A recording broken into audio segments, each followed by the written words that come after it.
O selo Sabedoria Arcana tem a honra de apresentar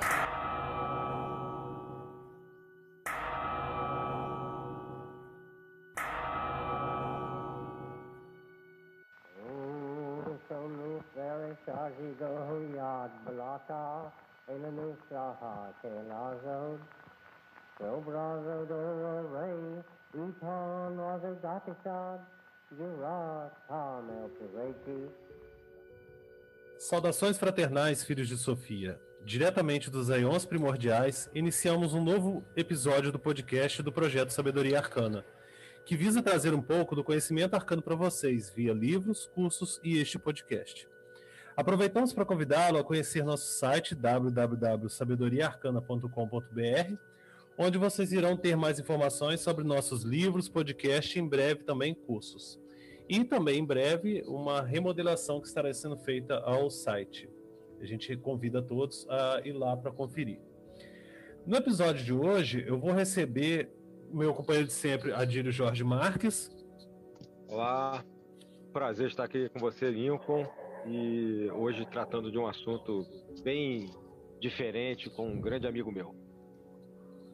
E, como o próprio Adílio já disse, um amigo nosso, o indelével Pablo Santos, que é professor da UF, Rosa Cruz, colaborador do Núcleo RJ1 da UFSI e doutor em Educação. Seja bem-vindo, Pablo. Muito obrigado, pessoal. Muito bom estar aqui com vocês e principalmente para tratar na profundidade que merece um tema que é tão interessante quanto desconhecido ao mesmo tempo de boa parte do público.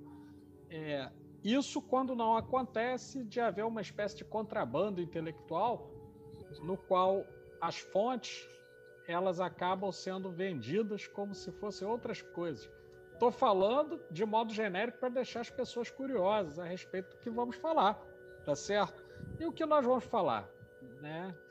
Saudando a todos que nos ouvem, atendendo ao convite, a ideia é a gente conversar um pouco sobre aquela civilização que surge na Mesopotâmia, entre os dois grandes rios, né, Tigre e Eufrates, mais ou menos onde seria o Iraque hoje, e que produz uma série de coisas cujo legado vai permanecendo até os dias de hoje. Então, fico aí no aguardo do que vocês têm para a gente poder começar. Então, né, como você mesmo já adiantou, dando aquela injeçãozinha de curiosidade, né, o tema de hoje que a gente vai tratar é de magia suméria, entre os aspectos, né, de magia entre os sumérios, a Babilônia, os assírios e dos povos ali da Mesopotâmia. E para isso a gente conta com a presença do nosso amigo Pablo, né, Pablo? Basicamente, para a gente começar, a gente precisa, né, de começar a partir de um conceito, né? Qual seria esse conceito de sumérios? Qual é a principal peculiaridade dos sumérios? Que a gente pode falar um pouquinho sobre essa magia e o que eles acreditavam e tudo mais. Perfeito. Bom, de início a gente pode dizer que essa é uma civilização que tem uma influência enorme em toda a história. É a primeira civilização da qual nós temos registros de escrita. E essa escrita primordial já seria o suficiente para dizer que os sumérios tiveram, como povo, um relevo enorme na história da humanidade. Mas as coisas não pararam por aí. Os sumérios, que são compostos inicialmente por um povo que surge lá onde eu falei, né, naquela terra entre os rios Tigre e Eufrates, na região onde hoje é o Iraque, eles se expandiram por todo o Oriente Médio e vieram a compor muitas formas de conhecimento diferentes. Além da escrita, a gente pode dizer sem nenhuma sombra de dúvida que a história começa na Suméria, com os registros que eram feitos de batalhas, de conquistas e do que nos interessa principalmente aqui, do que nós vamos chamar de magia. Porque para os sumérios, começando, né, numa explanação inicial, não havia uma distinção de conhecimentos como nós temos hoje, que você pode dizer que alguma coisa é filosofia, alguma coisa é ciência, alguma coisa é religião. Não. Os sumérios tinham conhecimento, ou melhor, produziam conhecimento de forma integrada e davam esse nome, o conhecimento, a esse nome de conhecimento, a esse conhecimento, o nome que foi passando, né, ao longo das eras, das tradições ou dos éons, como vocês anunciaram, como magia. E por que magia?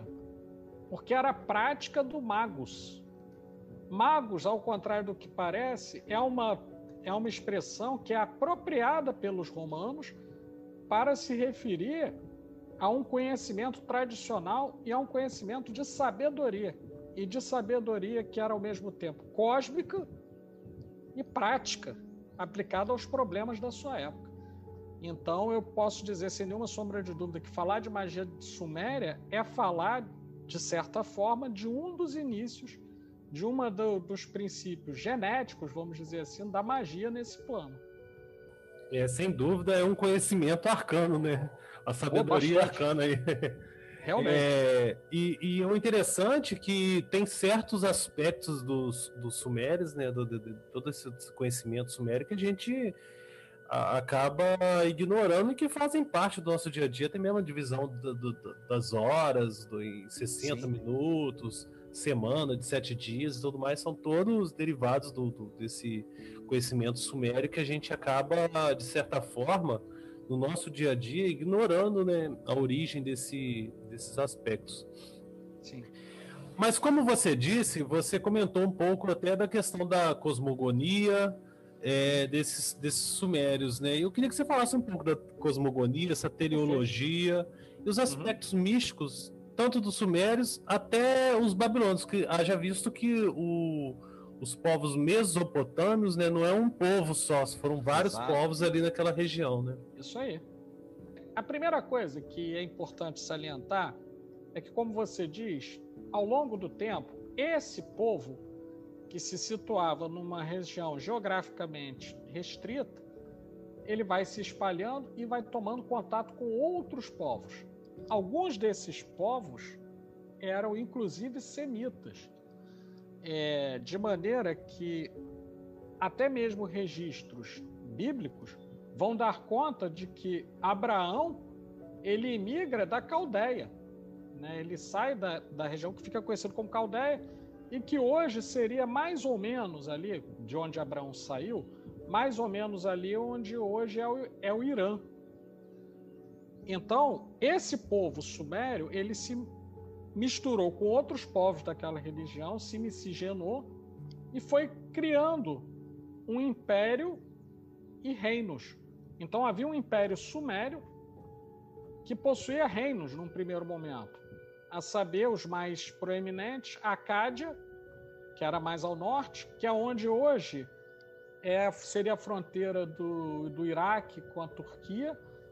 Nós temos os Elamitas, que vão ficar ali entre o Iraque e o Irã, onde seria hoje, e nós vamos ter os Assírios, que seria uma região predominantemente iraniana, que posteriormente esse mesmo povo assírio ele vem a tomar o poder e até subjugar os sumérios. Mas isso a gente vai falar depois. O importante, se a gente começar a pensar na cosmologia, cosmogonia, e o que eu chamo de teleologia, né? Ou seja, o sentido da história, o sentido das coisas acontecerem ou existirem para os sumérios, a gente vai identificar uma primeira coisa que não é magia, mas ajuda muito a pensar na magia. Essa é a primeira sociedade de que se tem registro em que os sacerdotes vieram a constituir uma casta e uma casta imperial, vamos dizer. Por que imperial e não real? Porque apesar de cada rei desses deter poder político e militar, o sacerdote podia transitar por todo o império da Suméria. Isso durante um período que compreende mais ou menos 3.000 anos. Então imaginem vocês que esse, além de ser um conhecimento arcano, é um conhecimento que por muito tempo se mostrou constante ali naquela região. Falando de cosmogonia, a primeira coisa que precisamos pensar é que esse era um povo politeísta. Então, eles possuem lá numa referência que é chamada Enuma Elish. É um nome diferente porque é a língua deles, né? Que se a gente for fazer uma tradução para o português, nós vamos dizer que é quando se rompem as águas. E o que tem esse texto de especial? Esse texto de especial é a origem e é uma das referências principais para esses sacerdotes, esses magos, praticantes e ao mesmo tempo teóricos da Suméria. Nesse texto, algumas coisas surgem e saltam aos nossos olhos. A primeira delas tem alguma relação não histórica, mas de tema, com a cosmogonia grega. Ou seja, para os sumérios existia um caos primordial, uma espécie de essência indiferenciada que eles entendiam como sendo as águas. Dessas águas emerge um primeiro ser, né? Um primeiro ser. É claro que há controvérsias, tá? Outros autores, outros estudiosos vão narrar como sendo seres iniciais, mas eu vou apresentar uma determinada versão que atribui a uma origem. Vejam que coisa interessante, né? Hoje em dia se fala muito em empoderamento feminino, em feminino sagrado, etc. E a primeira casta de sacerdotes que surge na Suméria, ela é uma casta de sacerdotes que cultuava uma divindade matriarcal, que era a deusa Tiamat, que emerge das águas. É uma dragonesa, para dizer assim. Ou, se preferirmos, né, uma grande serpente com pernas. Então, no Enuma Elish é descrita Tiamat como sendo um grande dragão fêmea que sai das águas, e nessa saída que ela faz das águas, ela começa a procriar. Inicialmente ela se autofecunda. E ao se autofecundar, essa divindade gigantesca coloca um primeiro ovo, de onde sai a primeira divindade, chamada Marduk. Essa primeira divindade tem relações com sua mãe, e a partir daí são produzidos os demais deuses, muitos deuses. Em comum com os romanos, estava a ideia de uma quantidade absurda de deuses, milhares de deuses numa primeira geração, que vão se reproduzindo, mas a cada ciclo reprodutivo desses deuses, eles viriam perdendo poder e se tornariam posteriormente daimons, ou demônios, ou gênios, se preferirmos, porque os sumérios são os primeiros a admitirem a existência de espíritos intermediários entre deuses e os homens, tá? E Tiamat é a origem, é a grande deusa, que num dado momento, assim como visto em outras culturas, por exemplo, se virmos alguns ritos e mitos atribuídos a Kali, Tiamat, num dado momento, além de copular com os seus filhos, começa a devorar boa parte deles. E então há uma guerra. Há uma guerra entre essas divindades e os seres intermediários que surgem a seguir contra Tiamat. E Tiamat é derrotada e banida, né? Ela é lançada para o que eles chamavam de vazio, né? Lançada para o vazio ao fim desse processo. E ao ser lançada para o vazio, dois deuses, particularmente três, são muito importantes porque eles vão dar origem à narrativa do surgimento do homem. Nós vamos ter o deus Enlil, que é o deus do ar. Nós vamos ter uma deusa chamada Nana. E nós vamos ter um terceiro deus, que é chamado Nabu. Esses três deuses propõem-se a fazer uma criação. Propõem-se a criar alguma coisa que venha a ser a Terra, né? Então eles são considerados os bastiões, né? os quase como demiurgos da Terra. E da cópula de Nana com Enlil vai nascer uma outra divindade extremamente importante chamada Inanna, que veio a ser o equivalente sumério a Afrodite, por exemplo, né? Uma divindade do amor, da fertilidade, mas também da guerra e das mulheres, protetora das mulheres. Então, Inanna e Nana são deusas diferentes. Diferentes, exatamente. Porque a gente acaba achando, né, pela proximidade do nome, que seria uma só deusa. Sim. Perfeitamente, exato. É por isso que é muito... por isso que no começo eu disse, nós temos uma tradição aí colocada que é tão importante quanto desconhecida mesmo. E por algumas razões, né? A primeira é que no Brasil é difícil chegar a algumas obras que dão conta disso. E a segunda é porque a linguagem é tão truncada que para que você chegue a compreender direito diferenças que às vezes são muito pequenas, como Nana e Inanna, você às vezes leva anos para conseguir distinguir no meio desse material. Inclusive até acho que teve um lançamento recente do mito de Gilgamesh, né? Uma tradução mais recente, mais correta, porque são raros os casos assim. A gente estuda a Mesopotâmia na quinta série, no que seria a quinta série, hoje sexto ano, mas muito estão passando, né? Muito rapidamente. Exatamente. E foi muito bom você tocar em Gilgamesh, porque a gente está chegando nele.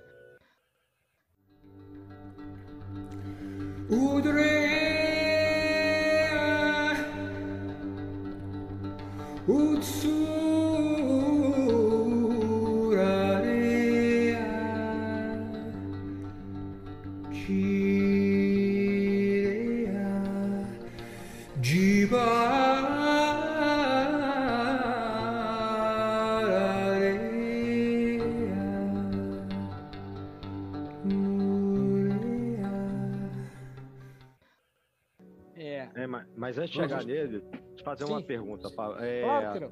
Quais são os lugares que hoje estão, não sei se você chegou a tentar perceber isso, que estão mais centrados no estudo dessa questão da Suméria, da Babilônia, dessa parte mágica? É na Europa? É lá na Europa. Na Europa? Na Europa. Na verdade, aconteceu algo terrível recentemente e que atrapalhou muito esse estudo, porque o Museu do Iraque detinha boa parte do que essa civilização mais antiga, a Suméria, havia produzido. Não só textos, tabletes, né, porque eles usavam uma escrita cuneiforme, ou seja, uma escrita talhada no barro, como estátuas e muitas coisas. E, primeiro, com os bombardeios que os Estados Unidos fizeram sobre Bagdá e outras cidades iraquianas, nós tivemos uma destruição grande de acervos que são absolutamente irrecuperáveis e importantes. E, posteriormente, o ISIS, né, o Estado Islâmico, na sua jihad, ele propositalmente destrói uma série de sítios arqueológicos iraquianos, assírios, e também se apropriam de peças do Museu do Iraque para vender para colecionadores. Então, muita coisa que estava sendo pesquisada foi destruída. O que nós temos hoje de fontes mais seguras, mais confiáveis, estão no Museu de Londres, estão no Museu do Louvre. O Museu do Louvre tem algumas coisas, mas o Museu de Londres é onde tem mais fontes, eu diria. Quando eu visitei lá, eu cheguei a ver, tive a oportunidade de ver muita coisa mesmo, realmente. Sim. E só para fazer um adendo, né, que separar o ISIS do islamismo não são duas coisas. Os islãs... Não, é só por conta até dos nossos ouvintes, né? Os islâmicos, eles não reconhecem o ISIS como religiosos, muito pelo contrário, são vistos como terroristas também. É só para a gente fazer essa pontuação também, que é importante. Acho importante colocar isso, porque realmente vários representantes muçulmanos, né, religiosos e chefes de Estado chegaram, no momento em que ocorreu esse fato que eu narrei, a condenar o ISIS, né, a julgar como lamentável, repudiar o que o ISIS fez, certo? Então é muito pertinente a sua observação. De todo modo, o prejuízo que eles causaram é irrecuperável, porque infelizmente, algumas das pesquisas que estavam em andamento permitiriam a nós conhecer muito melhor esses povos e essa sabedoria. E talvez por essa razão o ISIS tenha justamente destruído, né? Então, eu acho que está mais ou menos esclarecido esse ponto. Voltando aqui para a cosmogonia, né, que tem muito a ver conosco, e eu estou investindo um tempo grande em falar dela, porque ela é a base da magia. A magia suméria, e que depois se espalha pelos reinos do Império Sumério, e posteriormente acadiano, assírio e babilônio, num período de 3.000 anos, é uma magia essencialmente clerical. E aí, o sacerdote, ele é ao mesmo tempo um estudioso e um praticante dessa magia. A gente vai chegar já a isso, assim que eu concluir essa etapa de falar um pouquinho da cosmogonia e teleologia, porque a partir daí a gente entende os fundamentos. Então foram sendo estabelecidos, né, após esse mito da criação do homem, o homem é criado no primeiro momento, porém os deuses não ficam satisfeitos com essa criação, e há uma narrativa similar à narrativa bíblica, isso lá no Enuma Elish, de que, irada, Inanna se dirige aos demais deuses e convence-os de que a raça humana deveria ser exterminada por um dilúvio. Então as águas primordiais onde ficou Tiamat aprisionado são abertas, só que quando saem essas águas e inundam e vão destruir boa parte da população, Nabu, que era assim chamado, era o equivalente a Hermes no panteão sumério, o equivalente a um deus da sabedoria, ele reúne um número muito pequeno de seres humanos e aí ele propõe que esses seres humanos vão para o alto de uma determinada montanha, uma montanha chamada Ur, e fiquem lá até que as águas abaixem, e assim eles fazem, de modo que a raça humana pôde continuar posteriormente numa versão, entre muitas aspas, 2.0. Quando isso acontece, temos aí então uma coisa que não deve ser desprezada. A primeira narrativa diluviana acontece mais ou menos 2.000 anos, ou 1.500 anos para alguns, antes da narrativa mosaica, né, que vai constituir o Primeiro Testamento na Bíblia, tá? Então, é para ver que é uma sabedoria arcana, e há até que lançar a pergunta se não houve aí uma apropriação dos mitos, dos ritos, dos sumérios para os hebreus, já que, por exemplo, Abraão, ele vem imigrando desse império, né? Ele vem fugindo, ele vem saindo desse império com o seu clã. Ok. Você citou Gilgamesh, né? Eu uso a pronúncia Gilgamesh para o acadiano, tá corretíssimo. Eu chamaria de Gilgamesh, falando como sumério, né? Por causa da diferença de pronúncia, mas isso para nós interessa pouco, é só mesmo para situar. Nesse caso aí, só estamos bêbado mesmo para conseguir falar isso. Não é Gilgamesh. É verdade, ajuda. Tanto é verdade que ajuda, que os sumérios desenvolveram algo que boa parte de nós gosta muito, que foi a cerveja. Eles foram os primeiros, os magos sumérios desenvolveram a cerveja. Isso é importantíssimo. Eles desenvolveram a cerveja. Oi. Só fazendo um adendo ao que você disse, algumas coisas que eu achei interessante, né? É interessante essa passagem, né, da visão primordial de uma deusa para depois para um deus. Isso até eu geralmente observo e costumo debater até nas minhas aulas também, que a princípio, né, a humanidade teria visto, né, a mulher fecundando e dando à luz. Seria muito mais inteligível a humanidade entender a mulher como a figura de Deus como uma mulher, por ser, né, uma pessoa que gera vida, E posteriormente, quando os homens começam essa questão de luta e de ir para a guerra aí a força física começa a ser mais destacada, por assim dizer, aí a figura feminina de Deus, de uma deusa, né, passa a ser substituída por um deus conquistador e tudo mais. Eu achei isso interessante. E um outro ponto que eu achei também interessante, até a partir da comparação que você fez do mito da cosmogonia suméria para a cosmogonia grega, até a questão de um deus, né, que dá origem àquele panteão, e que posteriormente esse panteão luta contra esse deus primordial. Seria mais ou menos o caso, o equivalente ao deus Cronos, né, que vai dar origem à segunda leva de deuses, e a partir dali começa essa treta toda. É uma treta muito pesada, porque é pior que a titanomaquia grega, porque eles comiam-se uns aos outros. Nós estamos falando, por exemplo, os gregos, quando eles criaram o seu panteão, eles criaram um panteão antropomórfico, ou receberam a iluminação da existência de um panteão antropomórfico. Não vou nem discutir isso, não vou entrar nesse mérito, tá? Mas, de todo modo, o panteão sumério não é assim. Nós temos divindades zoantropomórficas, e cuja primeira forma é uma forma de serpente ou dragão. Eu diria mais aproximado ao que conhecemos com dragão, porque tinha asas, pernas e outras coisas que serpente não tem. Mas no início dos povos mais antigos, diferenciar serpente e dragão não era lá muito simples. De todo modo, os deuses possuíam características meio humanas e meio animais. Isso é uma característica marcante.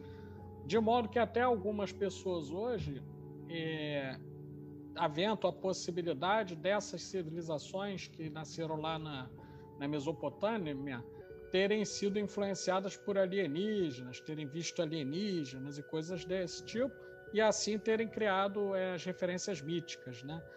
Não sei, isso não é minha área de conhecimento, eu não vou entrar.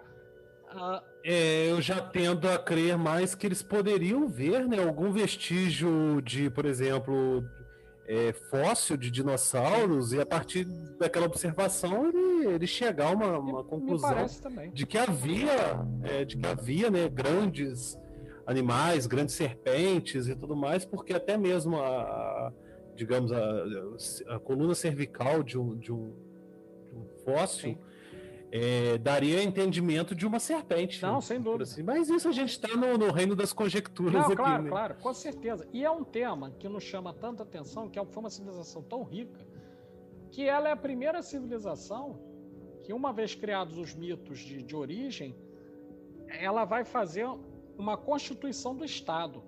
E tudo isso envolvendo magia, porque para eles era um conhecimento só, era um conhecimento clerical, sacerdotal e mágico, porque ele era prático, aplicável e que teria conexões com leis naturais. Quais eram essas leis? Eram leis que, num determinado momento, foram legadas para a humanidade. Como?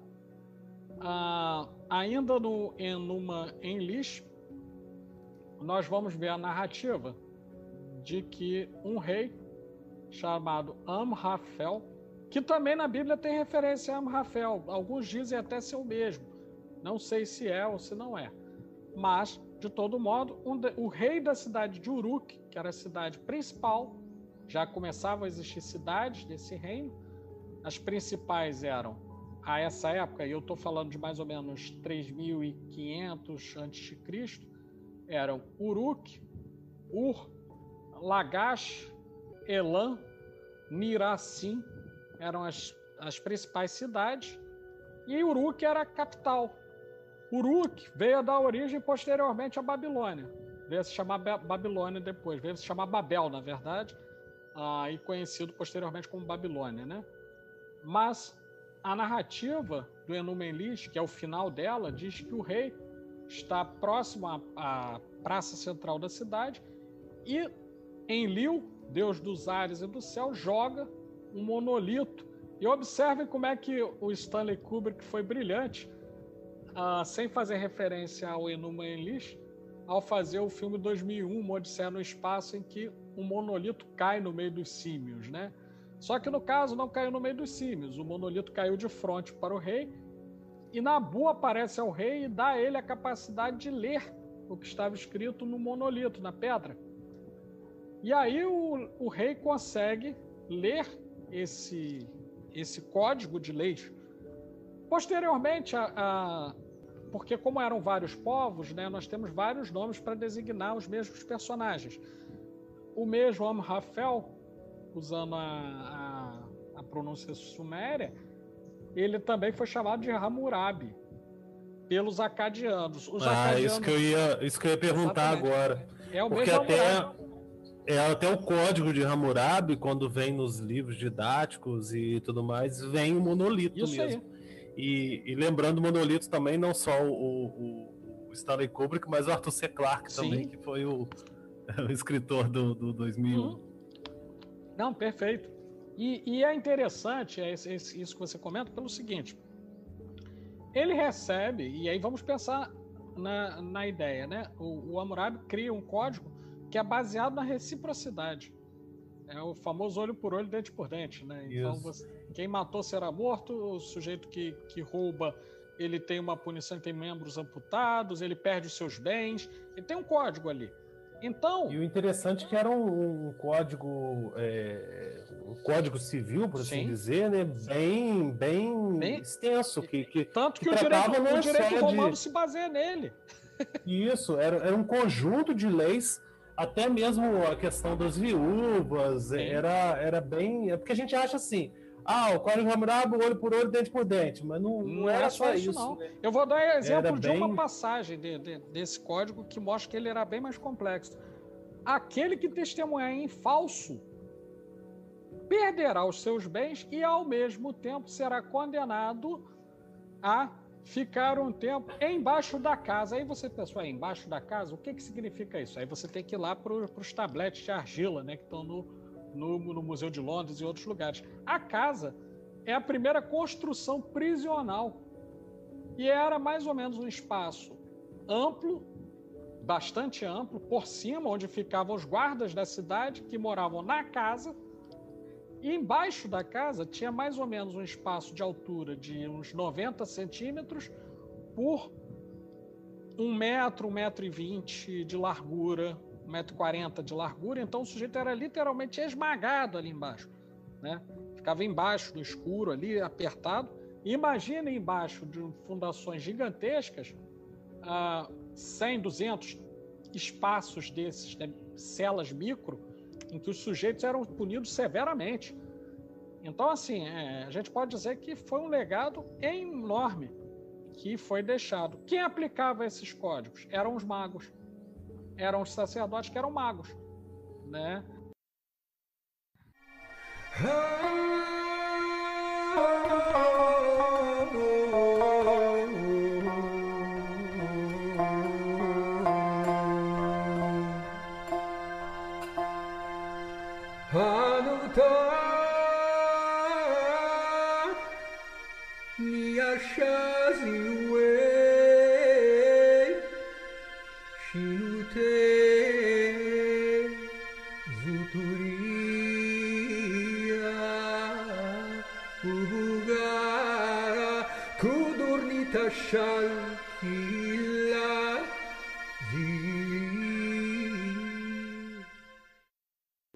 Ok.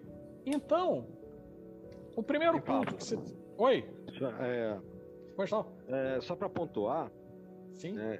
Como você falou agora dos magos, eu estava ouvindo você falar aí em outros momentos, né? A gente poderia afirmar, né, que é uma sociedade, uma sociedade pautada pela magia, e que isso seria verdadeiro afirmar isso, né? Que ela seria a magia ou essa visão mágica de mundo que você conceitou no começo, não só era uma espécie de norteadora para aquela civilização, como também transbordou isso. Todo mundo que está ouvindo você falar até agora, né, nossos ouvintes, a gente aqui, vai ficar claro o quanto tem no Antigo Testamento, por exemplo, né, e em vários mitos antigos que chegam até a civilização ocidental, né, o quanto isso transbordou para a gente até os dias de hoje. Né? Então, daria para afirmar isso, ou seja, essas duas coisas, na verdade. Né? Que era uma sociedade mágica guiada pela magia e que isso levou à formação desses mitos e desses livros que nós ainda usamos no Ocidente, como, por exemplo, o Antigo Testamento. O Antigo Testamento, só para ter uma ideia, quando a gente vai ler em Gênesis 14, versículos de 21 até 25, nós temos a referência da guerra de 4 reis contra 5. E esses 4 reis eram Amrafel de Shinar, ou Sinear, Arioque de Sipar, Querdolomer de Tidal e Tidal de Goim, que eram 4 cidades do Império Caldaico, que entraram em guerra contra Sodoma, Gomorra e mais 3 reinos. Por que é interessante olhar a influência disso? Porque o Velho Testamento está fazendo referência a esse império e dizendo que esse império ele entra em guerra justamente porque Arioque de Sipar sequestra o sobrinho de Abraão, que vai pedir ajuda a Melquisedeque, que posteriormente varre esses 4 reinos, né? Até junto com alguns remanescentes de outros lugares, esse povo semita varre esses reinos. É uma referência que está lá no Velho Testamento. E tem outras, tem muitas outras. Tem muitas, é verdade. Melquisedeque aparece também para os sumérios, não, né? É uma coisa não, para os sumérios não. Porque o que acontece Salém é uma terra que, ainda que haja muita controvérsia, né, sobre a sua localização, Salém, ela não pertencia a esse império caldaico, ou sumério, ou acadiano, né? Porque os povos mais ao norte, especialmente ali na região do Irã, eles têm uma forte influência semita. E é muito interessante a gente pensar isso, porque os semitas vêm do mesmo tronco comum, que é o tronco ariano, que vai dar origem aos hindus, e uma parcela vai dar origem tanto aos povos árabes, judeus, etc., como a alguns povos antigos europeus, especialmente ali no norte europeu, né, os árias, né? Então, aliás, por causa disso é que Hitler, naquela miscelânea que ele faz para justificar a si mesmo, ele vai dizer que existe uma raça ariana a qual ele pertence, né? Mas vamos lá, vamos pular o Hitler, porque senão o Hitler acaba atrapalhando o Gilgamesh, que é quem eu vou falar nesse momento. Porque se o Hammurabi ele cria um código, a narrativa de construção de uma nacionalidade desse povo está contida na epopeia de Gilgamesh, porque o Gilgamesh vai ser relatado não só como um rei, mas como um grande aventureiro que, juntamente com o seu oponente, que ao mesmo tempo é uma espécie de alma gêmea dele, chamado Enkidu, ou Enkidu, se preferirmos, eles vão enfrentando alguns deuses, alguns descendentes desses deuses, como Humbawa, que era um gigante que habitava a floresta de cedros, como os homens escorpião, que rodeavam a entrada do submundo. E nessa narrativa vai havendo uma espécie de compilação dos ritos, dos mitos, das classes sacerdotais e uma espécie de história do povo sumério. E ao final, é muito importante a gente falar dessa epopeia, porque no fim da epopeia, não é spoiler porque tem mais de 5 mil anos, tá? Então eu não posso dizer que eu estou dando spoiler. No fim da epopeia de Gilgamesh, quando o seu companheiro morre, o Enkidu, ele está morrendo, ele diz para Gilgamesh o seguinte: nós, homens, nos tornamos imortais pelos nossos feitos. Então, guarde isso na memória e grave na primeira tábua de argila que achar. O que nós podemos entender daí, senão a criação da história, a noção de que a imortalização dos atos dos homens deve ser registrada, e aí você tem uma justificativa para que os sacerdotes possam registrar as coisas. Então vejam o enorme poder desses magos. Eles eram legisladores, eles eram escribas, de certo modo, eram historiadores e eram líderes religiosos, não deixavam de ser, e magos. E por que eu digo isso? Porque a magia, ela vai se especializando na Suméria. À medida que o tempo vai passando, quando nós temos já bem consolidados vários reinos, como os que eu disse, Acádia, Elam, Sipar e outros, nós temos sacerdotes dedicados a cada deus. Sendo que o culto de Tiamat era uma espécie de culto ao mesmo tempo secreto e proscrito, mas que persistiu por toda a Suméria e veio ainda a ter representantes, não só na Idade Média, olha isso, a gente vendo, né? Como até algumas pessoas que estão mais próximas de nós que conhecem alguma coisa. Mas além de Tiamat, outras divindades eram cultuadas. Cada divindade cultuada tinha lá seus oráculos, e é por isso que é muito interessante, convido a todos posteriormente para a leitura, né, dessa publicação interessantíssima que a Sabedoria Arcana está trazendo, né, Oráculos Caldeus. De todo modo, os oráculos, eles eram uma parte importante do corpo sacerdotal. A gente podia sem entrar em minúcias, que levariam anos para que a gente detalhasse tudo, eu posso traçar aqui um quadro, um diagrama bem simples para nós, que ajuda a entender.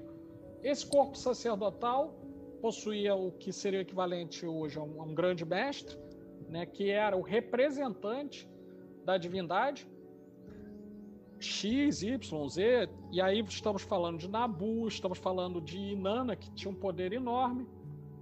Ela era chamada de Inanna na Suméria, porém, mais adiante, na Assíria e na Babilônia, né, na cidade de Babel particularmente, ela vai ser chamada de Ishtar.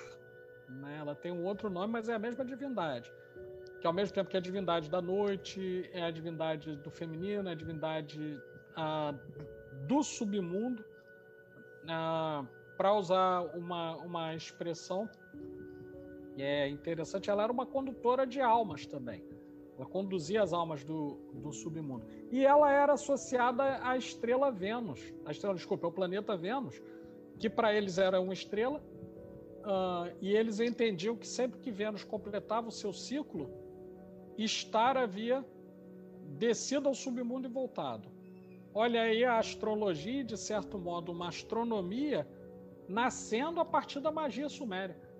Hoje eu tenho um entendimento de que muitas das ciências advêm da magia e não o contrário, justamente ao ver esses exemplos. Então, falando especificamente de Inanna, que eu acho que é um exemplo forte, porque foi uma divindade que perdurou muito tempo e teve uma influência imensa, Inanna, no seu culto, ela possuía lá a representante, eram sacerdotisas. A sacerdotisa possuía um oráculo, o oráculo que ia transmitir as instruções e tudo mais, para ser considerado por aqueles cultuadores. E nós temos dentro da classe sacerdotal, isso valendo para todos os representantes de divindades, dois tipos de sacerdotes. Os sacerdotes templários, os sacerdotes de templo, que eram, vamos dizer assim, uma espécie de elite, porque dali emanava tudo o que deveria ser feito. Inclusive, nenhum rei tomava decisões sem se aconselhar com o sacerdote da divindade para o qual foi consagrado. Isso é outro elemento importante. Se na Idade Média nós tínhamos, principalmente na Renascença, Idade Média, uma espécie de coroação do rei com um representante da igreja atestando que aquele sujeito era um representante divino, na Suméria isso já acontecia, quando cada um que vinha assumir um reino era consagrado a determinada divindade. Tanto que eu vou ler um pedacinho aqui que ilustra isso. Me permitam então fazer uma leitura.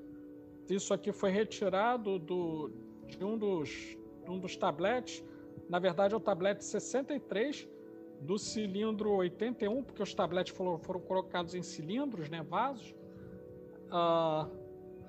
E aí nós temos aqui alguma coisa já no período de decadência dessa civilização. Nós temos aqui um rei acadiano. E aí ele dizendo, né, ele começando a colocar um decreto no fragmento que eu vou ler. Eu, Sargon o Grande, descendente protegido de Ishtar, soberano de Akkad, decreto e pronuncio as leis que são proferidas a seguir. E aí parou a tradução porque não tem o restante do tablet, né? Só para a gente ver como que estavam conectadas a magia, história, ciência, política. E vamos lá, vamos continuar. Então, uma parte desses sacerdotes ficava no templo e uma boa parte deles estava em meio à população. E as pessoas recorriam a eles.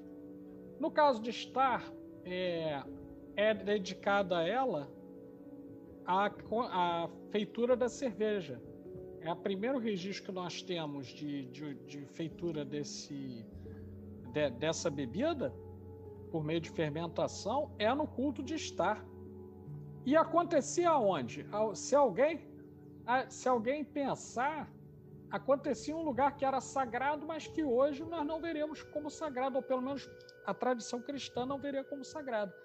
Acontecia em um prostíbulo. É o primeiro registro que nós temos, porque as sacerdotisas de Star, aquelas que estavam tanto no templo quanto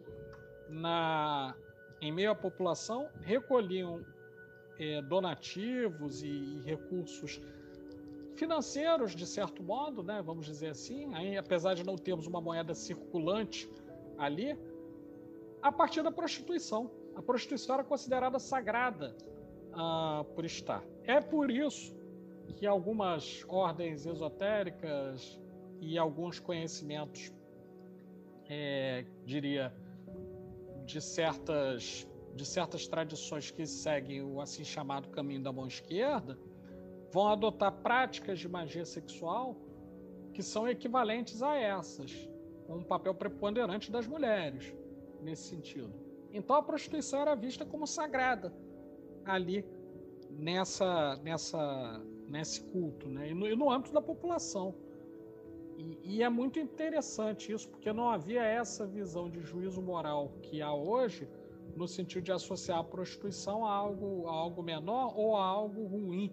Na verdade, era entendida como uma função das sacerdotisas. E os filhos que nasciam, eventualmente, desses encontros, eram assumidos por aqueles que o oráculo de Star diziam que eram os pais. Então, quem frequentava esses locais, que ao mesmo tempo eram locais em que as pessoas seriam abençoadas e iriam fruir de prazer, deveria ter a consciência que poderia sair de lá com a família aumentando. Porque as sacerdotisas não criavam os filhos. Quem criava eram os homens que haviam concebido. Isso é um detalhe importante para a gente entender só um aspecto, né?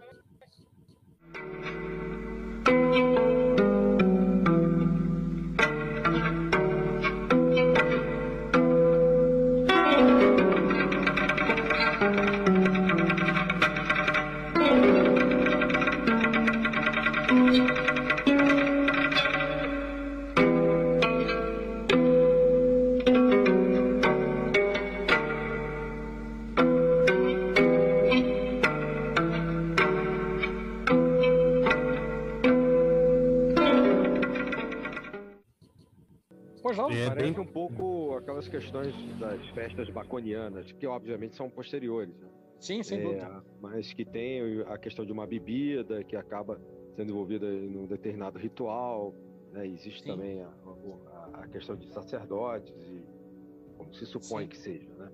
E a questão de sacerdotisas, a questão sexual, etc.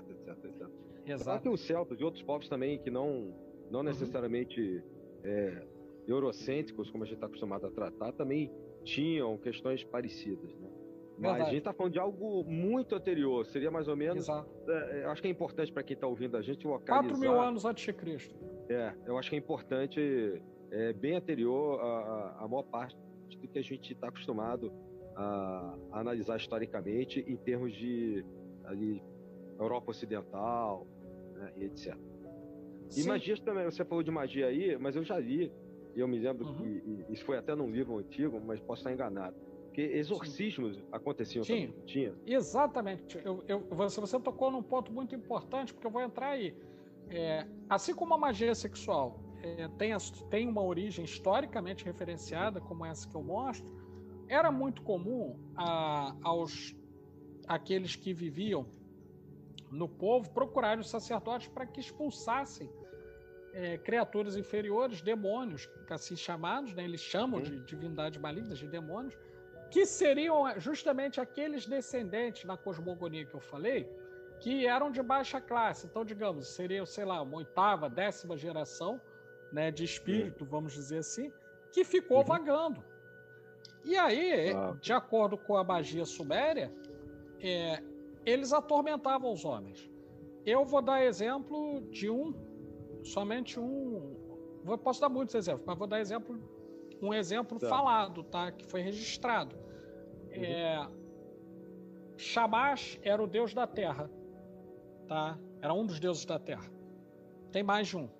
É um dos deuses da terra. Na verdade, é um deus que paira entre o céu e a terra. Então, a gente poderia dizer que a morada de Shamash é a montanha, tá?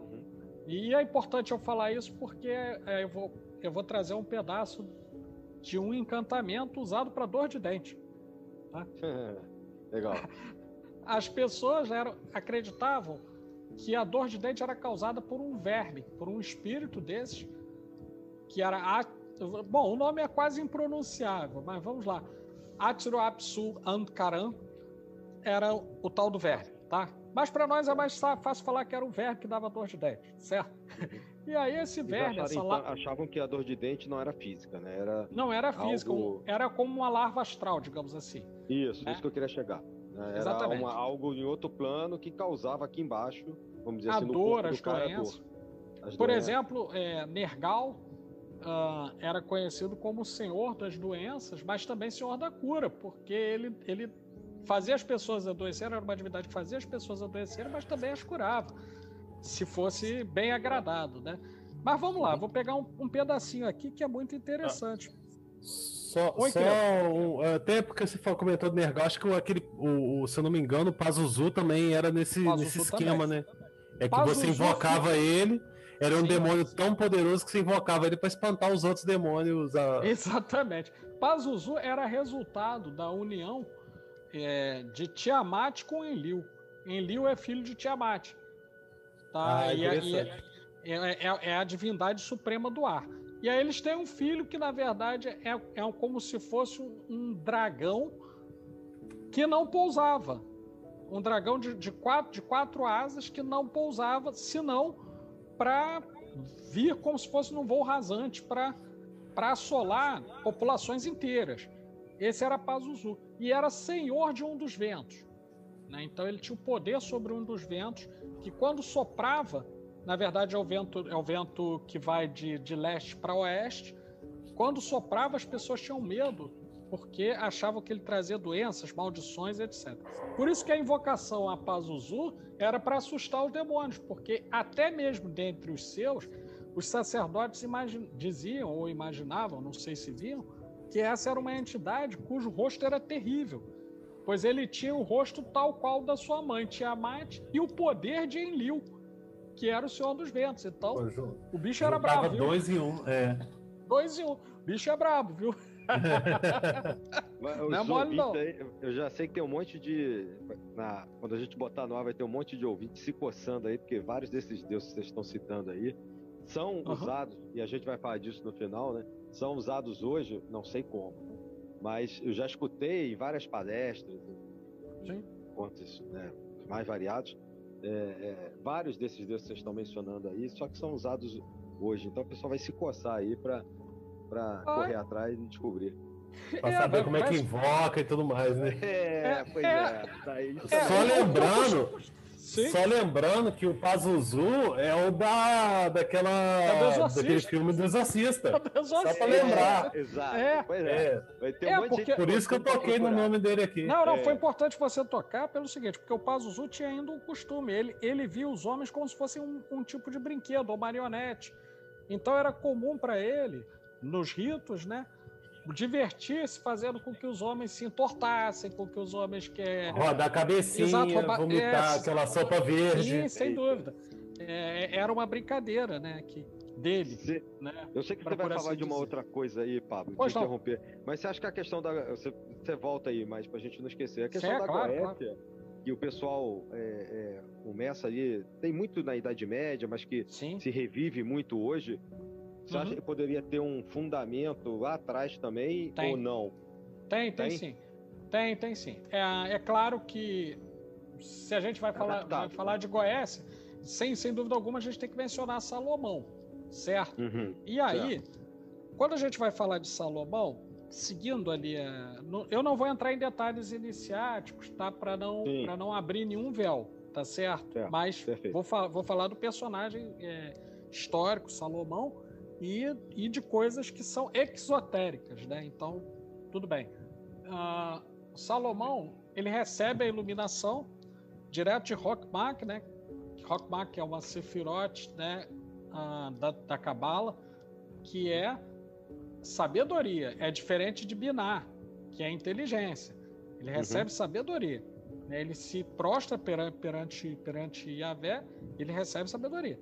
Quando ele recebe essa sabedoria, ele detém também o conhecimento sobre esses espíritos, né? Esses reis demônios e todos os outros que estão em diversas partes do mundo. Então ele aprende a invocá-los, a aprisioná-los e a mexer com eles. Isso é a base, de pelo menos uma boa vertente da Goécia, tá? Exato. Os sacerdotes sumérios faziam a mesma coisa, porque as divindades maiores tinham o poder de comandar as legiões inferiores a elas ligadas.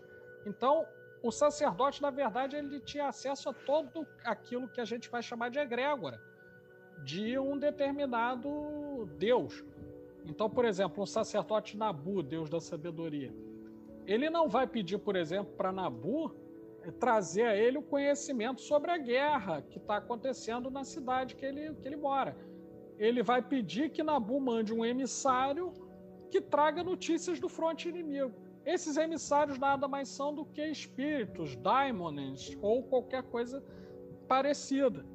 Tal como na Goécia, que você vai fazer invocações, mas dependendo do que você fizer, você vai invocar um arquidemônio para te ajudar com a agiota, você está fazendo como se você quisesse matar uma mosca com um AR-15.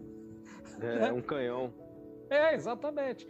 Então, assim, para concluir esse raciocínio, eu vou dizer o seguinte: o grande problema e eu não estou dizendo que não existe, na verdade existe a magia de invocação desde os sumérios, mas não só neles, é que se você vai lidar com isso, você tem que ter a consciência de que você está lidando com seres que estão aí andando pela Terra há, pelo menos, sendo bondoso, uns 20 mil anos.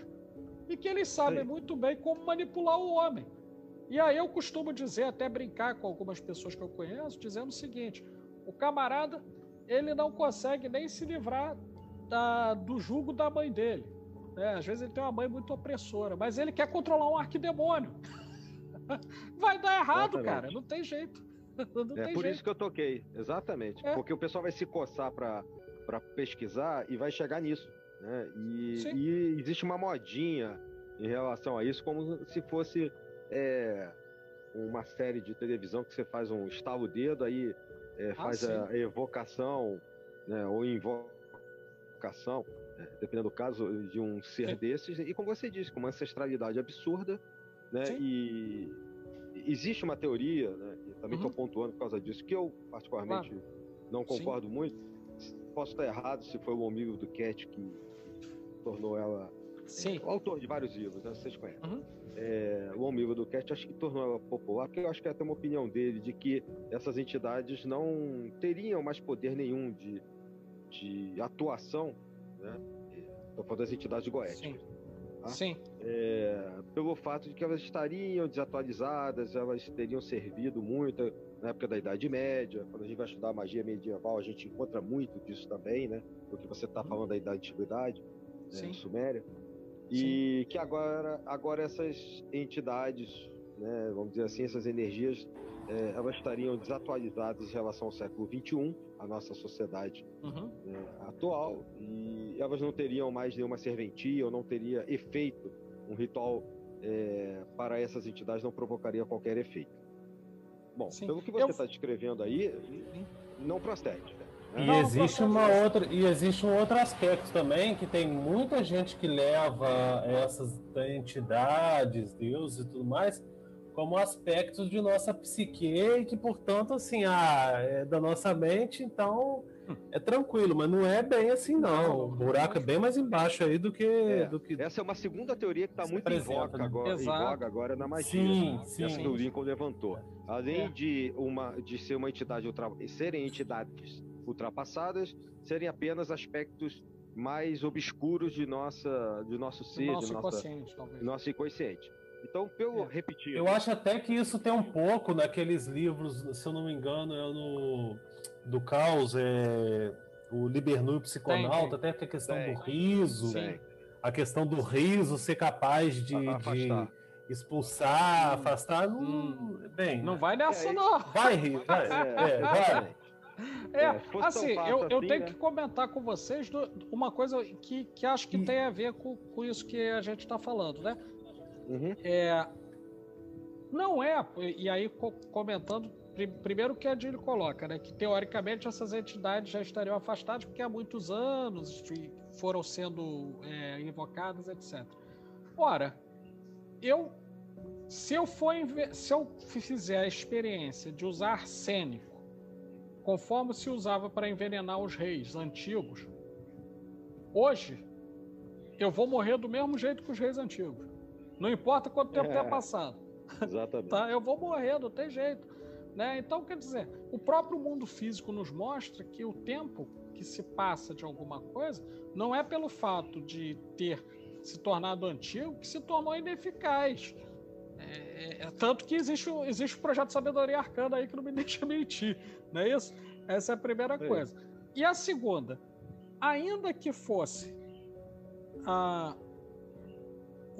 se fossem entidades criadas pela mente humana, meus queridos, a quantidade de transtornos psiquiátricos que existem, quando alguém sofre de algum deles, ele é absolutamente irreal. Uma pessoa com depressão, por exemplo, isso é absolutamente irreal e perigoso. O cara se mata. E ele se mata sem atentar contra a própria vida. Ele vai morrendo, ele vai perdendo energia. Aí eu vou dizer assim, então quer dizer que porque está na mente não é perigoso? Não. Então, se tiver na mente é perigoso também. Vou até mais longe. Desde uma perspectiva hermética, eu poderia dizer, sem dúvida alguma, que assim como estão no macrocosmo, também estão no microcosmo, essas entidades e outras. Então vai fazer todo sentido você pensar que elas estão na mente, claro, senão o magista não teria... Exatamente, assim como é em cima ou embaixo. Senão o magista não teria um ponto de conexão para fazer a invocação, né? Então... Isso aí. E aí que entra aquele meme, né, do pessoal lá chegando no Pai de Santo, lá o Cauísta, o Telemita e tudo mais, chegando com o Pai de Santo quando dá merda, né? Aí o Pai de Santo vira pra ele e fala: é isso aí. Vocês aqui de novo? Por aí mesmo. Não, é exatamente isso, né? Exatamente isso. Serve de aviso, né? Porque muitos jovens, o Lincoln sabe disso, a gente recebe retorno de muitos jovens que ouvem Sabedoria Arcana e vão ouvir você, Paulo. Jovens mesmo, pessoas de 20 e poucos anos, 20 anos, 18, 30, e que estão debutando muitas das vezes no mundo oculto e recebem com muita facilidade por causa da internet hoje em dia, da quantidade a facilidade que se tem de importar obras também, etc. Material de todo tipo. E hoje há, como eu disse no início, uma certa modinha, devido a alguns grupos, né, dessa questão de se trabalhar com essas entidades muito antigas, algumas categorizadas dentro da GOES, e que acham que é muito fácil. Então fica como um alerta, fazendo esse parênteses do que você estava falando antes, né, antes da gente chegar também no último tópico aqui, que também é importante para contextualizar a magia suméria e o que legou-nos, né, para o presente, mas já fica como uma advertência importantíssima, principalmente aos mais jovens, aqueles que têm menos estrada no mundo ocultista, místico, né, sobre esse tipo de trabalho. E aproveitar aqui para deixar uma dica também, né? Pessoal, Só existe uma maneira de você ficar rico com Goécia. É você vendendo esses cursinhos de Goécia pela internet, igual você comprou. Esse cara tá ficando rico com Goécia, vendendo curso para você se lascar e depois. Com certeza, isso aí dá bastante dinheiro. E tem um outro aspecto, só para complementar o que vocês dizem e a gente passar para outro tópico, que é o seguinte: alguém que não tem autodomínio não vai conseguir dominar a magia. A magia vai dominá-lo. É outra coisa. Então, se você quer ser um escravo da magia, né? Exatamente. Se você quer ser um escravo da magia, parabéns, você está num bom caminho, né? Seguindo o livro de Goécia, pegando PDF da internet, achando que você já virou mago, né? E é por isso também que a gente às vezes bate na tecla aqui, que é a questão de usar sigilo aí de internet. Poxa. Servidor dos outros aí, servidor público para isso, para aquilo outro. Você está alimentando coisa que você não sabe o que é. No final das contas. Um servidor próprio, ele tem seu risco, quanto mais um servidor público. Com certeza. Olha, eu vou dizer uma coisa para vocês. Eu levei 16... Claro, cada um tem um desenvolvimento, uma forma de lidar com a magia. Eu levei 16 anos estudando até saber o que eu estava fazendo ao criar um sigilo, tá? E digo uma coisa, não foi lendo dois livrinhos de PDF na internet não, viu? E quando aconteceu, não aconteceu do jeito que eu pretendia.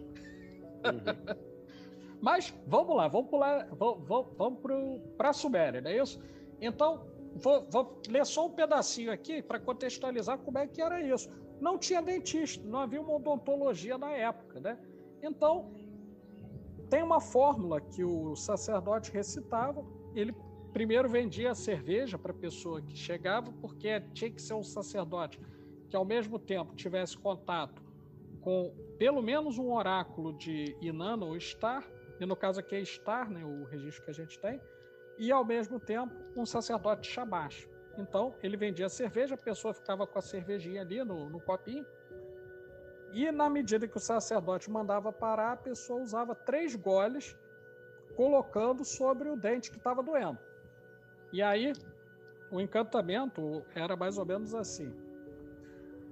Enlil gerou Shamash, que gerou a montanha, que gerou o rio, que gerou a terra.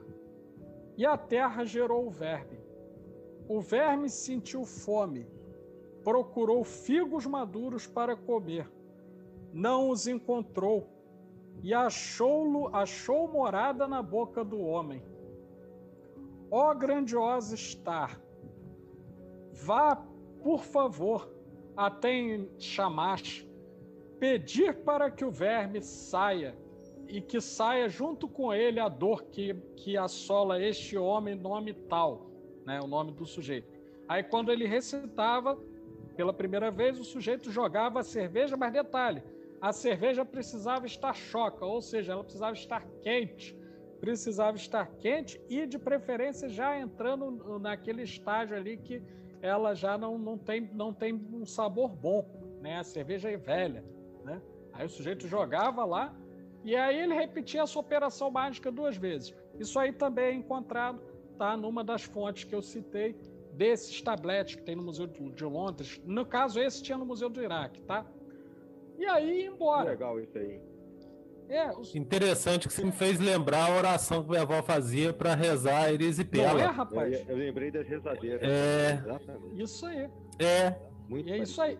A fórmula é parecida. É parecido. A fórmula central de que uma entidade gerou outra, que isso até... Ou então meio que conta uma historinha, que aquela história é o pedido, né? Em favor daquela pessoa. E observe como é que era isso, né? Esses sacerdotes não eram os grandes sacerdotes, esses eram os sacerdotes que estavam no meio do povo. Geralmente esses faziam os exorcismos. Então, por exemplo, se o sujeito lá tem um acesso, digamos, de alguma coisa lá que está incorporado, digamos, o sacerdote ia e invocava a entidade que era seu patrono para mandar que aquele demônio saísse, né? E fosse para outro lugar. Então a prática dos exorcismos remonta à Suméria antiga.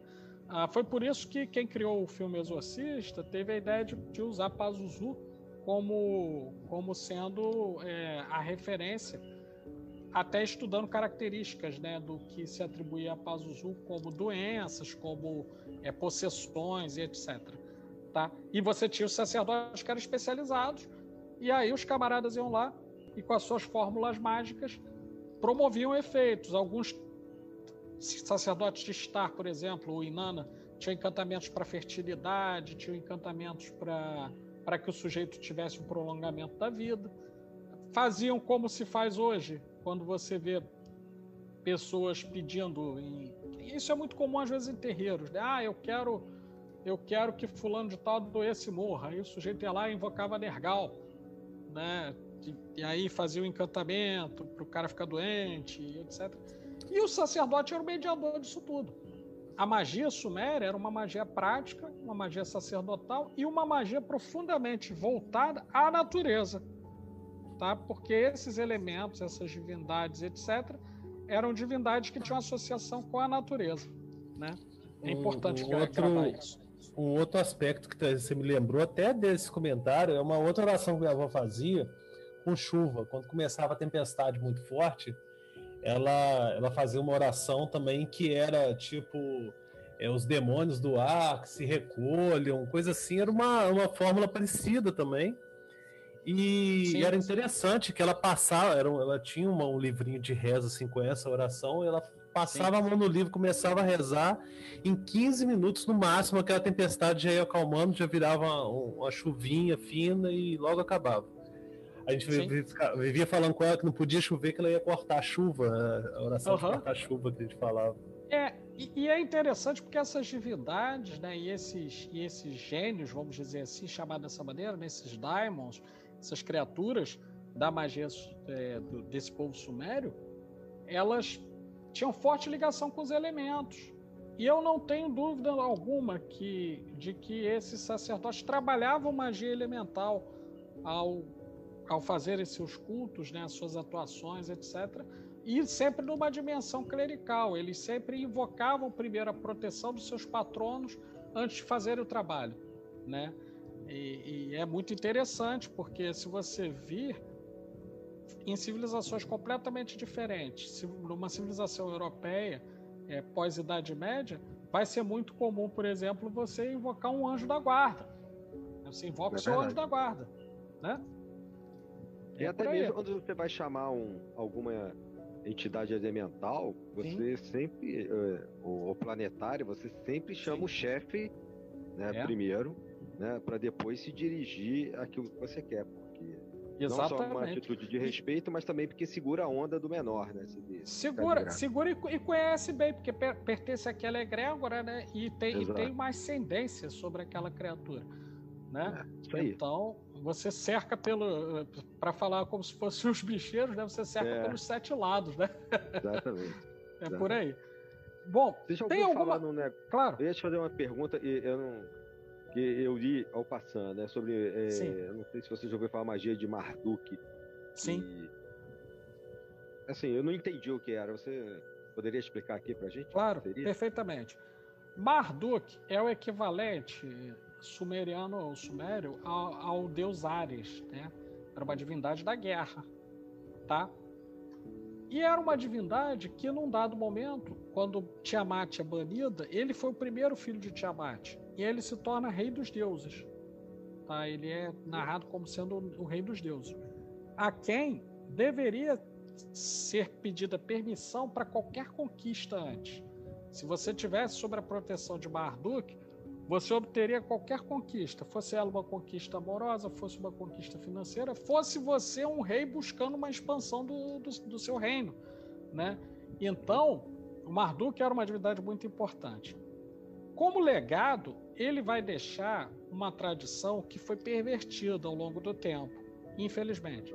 Ele vai deixar uma tradição, esses sacerdotes vão deixar uma tradição de um culto de invocação, mas que também era um culto voltado para valorizar as virtudes, a virilidade dos homens, né? Valorizar a coragem e tudo mais. E tinha encantamentos até para isso, para que o sujeito vencesse duelos, para que ele vencesse contendas com inimigos, etc. O tempo passa e alguém tem uma ideia de fazer. Não vou nem citar nomes, tá? Não vou citar nomes dessa vez, vou me permitir não citar nomes, mas só para a gente falar que as pessoas vão entender. Atribui a Marduk outra coisa. Atribui a Marduk uma espécie de ascendência quase que goética. Exato. Sobre muitas entidades que nada tinham a ver com o rito sumeriano, nada tinham a ver com Marduk. E algumas dessas pessoas se dizem sacerdotes ou magos de Marduk. Muito bem, mas o culto já está extinto há muito tempo. E a maneira como eles procederam, alguns chegaram a escrever livros a respeito, era totalmente diferente do Marduk sumério. Dá a entender que é outro. Dá a entender que invenção. É uma invenção. Dá a entender que é outro. Se você ler, é outro. Marduk, por exemplo, ele é utilizado como modelo, e isso está descrito na própria epopeia de Gilgamesh. Ele é o molde segundo o qual foi criado Gilgamesh, né, que é o herói por excelência. Gilgamesh ocupa para os sumérios uma posição parecida com o que Ulisses ocupou para os gregos na Ilíada e Odisseia, né? E Marduk era isso. Marduk era o arquétipo do guerreiro, né? Era um deus arquétipo do guerreiro. E não o que se fala hoje, magia de Marduk, é igual hoje. Hoje, por exemplo, vou comentar uma coisa que aparentemente não é desses povos, mas tem a ver. Com a herança semita, muitos desses povos caldeus cultuavam estar chamando-a de Lilith. E aí criaram um outro rito. E aí tem gente que fala, não, mas Lilith, que é aquela divindade suméria, que é estar. Eu vou dizer, não é. É um culto que surgiu depois do culto de estar e que veio a dar origem a outra coisa. Não tem mais nada a ver, né? Uma coisa, outra coisa, outra coisa, outra né? Coisa, outra coisa. Lilith não confunda caminhão que enguiça na estrada com pão, linguiça e mostarda, né? Como já dizia meu finado pai. Com certeza. Da mesma maneira que eu vou falar, não vou entrar em muitos detalhes, não, porque foi até um caso bastante sério e acadêmico, tá? Teve uma pessoa que eu cheguei a ler um trabalho dessa pessoa, publicou, que era uma dissertação de mestrado que foi publicada, em que o sujeito, num dado momento, ele diz que Hermes é Exu-Bará. Sem nenhuma explicação, porque Hermes é Exu-Bará. E acabou. O problema que hoje em dia virou um sururu. É terrível isso, né? Uma comparação assim, uma simplificação que acabou ficando um negócio muito besta. Com certeza. A gente vê aí pela internet, se você pesquisar, por exemplo, jogar no Google aí, por exemplo, a Árvore da Vida, da Cabala, você vai ver uma Árvore da Vida lá com o personagem do Chaves, de Volta pro do Star Trek. Cara, é uns negócios assim, louco, umas simplificações muito loucas, né? Porque reduziu-se tudo a arquétipos. Sim. E esses arquétipos tendo seus equivalentes e que aí viram vale tudo. Exatamente. Vale tudo que não cabe, não vale, não é assim. É porque parecido não é igual. Funciona bem assim. Né? As pessoas precisam entender que parecido não é igual. Né? Então você tem algo. O Marduk que você fez referência não é o mesmo Marmaduke que aquele cachorro, não é, filme do cachorro. Não é, gente. É outra coisa. A internet ela já simplificou isso, mas antes mesmo do advento da internet, somente na segunda metade do século XX, tomou-se uma mania, isso transbordou também, repetindo essa palavra, para o ocultismo, para se fazer associações, simplificações, como vocês estão falando, e não existem, como, por exemplo, comparar a Trindade católica com a Trindade egípcia ou com a Trindade hindu, a Trimurti. Não existe. gente até falou isso no programa passado, num programa anterior sobre o Vedanta, essas comparações e simplificações, elas não acontecem. E alguns nomes colaboraram para isso, como eu perguntei desse livro, por causa do Lovecraft, né, que é um autor de terror dos Estados Unidos e que se meteu também pela questão da magia, do ocultismo. Verdade. Ele trabalha com esse horror cósmico, né? Com essas entidades de horror cósmica, que é um panteão próprio que ele cria para isso. E ele se aproveita dessa questão dessa magia que a gente está discutindo no programa de hoje, né, para incrementar o que ele chama lá do livro dos nomes mortos, né? O Necronomicon. Necronômico. E populariza isso, o necronômico, né? Não tem acento a palavra, mas assim, ele populariza de uma maneira errada, ao meu ver, ao que parece, né? Uma apropriação muito moderna de algo que, até para um especialista em história caldaica, suméria, etc., já é difícil de você tentar entender. Não é fácil, não. Você demonstrou ao longo de toda a primeira metade aqui do programa essa dificuldade, ficou, né, claro isso. Quando você tenta botar isso de uma maneira quase novelesca, né, e moderna, dá essa sensação de ser simples, a coisa de ser superficial, e não é. Né? Então, o lance dele até que assim, ele pega esse Necronômico, cria-se um panteão de entidades cósmicas, maléficas, do horror e tudo mais, e cria uma literatura extensa em cima disso. O problema maior é que, posteriormente, aí vai ter gente aí, vocês vão saber de quem que a gente tá falando, que vai pegar essas entidades e vão falar assim, não, dá para fazer magia com isso. Aí começa a fazer uma espécie de culto de magia Lovecraftiana de coisas assim, que não existe. Aí falar quem é, tem que falar, já que a gente tá informando. O Kenneth Grant faz isso. Exato. O Kenneth Grant faz isso na obra dele. Aí começa, e outra coisa também que assim, eu nunca tive muita paciência com os livros do Kenneth Grant, são muito bons, que tal, beleza, pode ser bom para algumas pessoas. A meu ver, uma outra coisa também que ele cria da mente dele, aquela tifoniana, que aquilo é fruto da mente dele, e ele quer enfiar que aquilo é histórico, é antigo, que lá no passado das civilizações já se usava aquilo e quer provar que aquilo é real e que vale. Só para falar de Tifon, né? Tifon é vencido na titanomaquia por Zeus e acabou por ali, né? Esse é o registro que a gente tem na própria mitologia. Tifon é vencido, acabou, fim.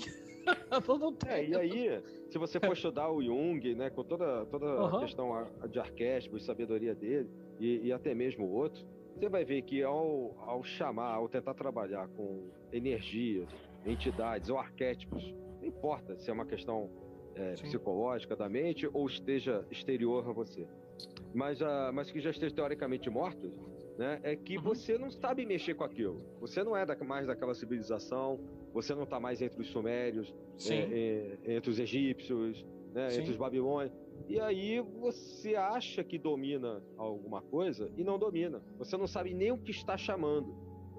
É verdade. E a gente tem esse exemplo aí que o Lincoln criou, e a gente tem outros aí. Onde? O modus operandi. O Pablo vai falar. O modus operandi até o Pablo tá aí para nos provar isso, que o modus operandi de funcionamento dessas entidades, as relações que a humanidade tinha com essas entidades no passado, não é, de forma alguma, o modus operandi como se utiliza hoje. A gente até já discutiu isso em outros temas, que até mesmo os deuses egípcios, como eles foram retrabalhados na atualidade, não é a mesma forma como era trabalhado na antiguidade. Não. E aí que a galera acha que é uma coisa, quando na verdade não... E você não sabe nem se era daquele jeito. É isso que eu tava querendo falar. Um exemplo clássico disso, que até a gente poderia verificar, a questão da magia rúnica, as runas lá e tal, não é uma magia da antiga. é uma apropriação moderna dessa coisa das runas, é eminentemente moderna. Existem trabalhos acadêmicos que demonstram que a relação das runas na antiguidade não é exatamente como se verifica hoje em dia. Só um exemplo, né? Exato, até porque eu penso, pelo menos, né? O sujeito que vai lidar com runas sem conhecer pelo menos a religião Asatru, né? Sem conhecer o mínimo, né, daquilo que os sacerdotes lá nos fiordes, lá na Finlândia, fizeram e etc., ele não tá. Aquilo já não é mais a runa, aquilo é outra coisa. Já não é mais.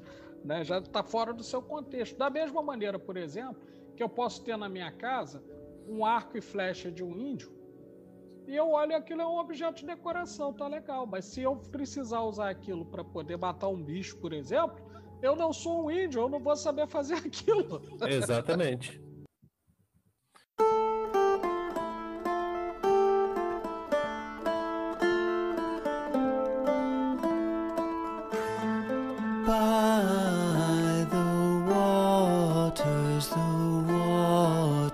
Of Babylon, we lay down and wept